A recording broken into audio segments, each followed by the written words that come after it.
All right, so let's look at another smart contract bug.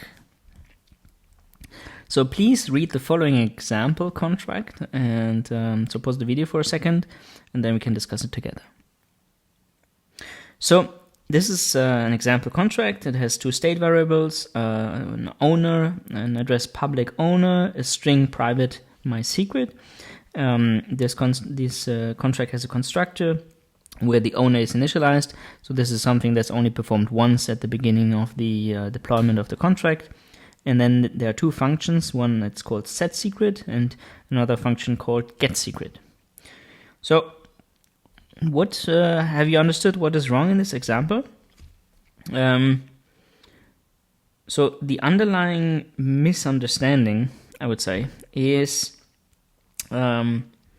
it's basically an understanding who would be able to read my secret, right? So who can read that state variable my secret?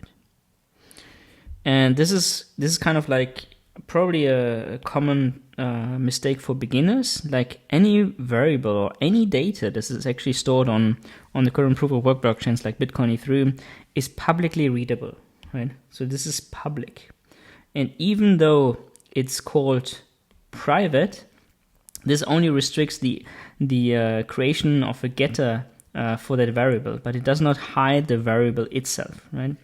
So this keyword, the Solidity keyword private here, is probably the author of this contract misunderstood the meaning of private. It's not private in the sense that it's not readable by others, but rather restricts the visibility of a particular variable.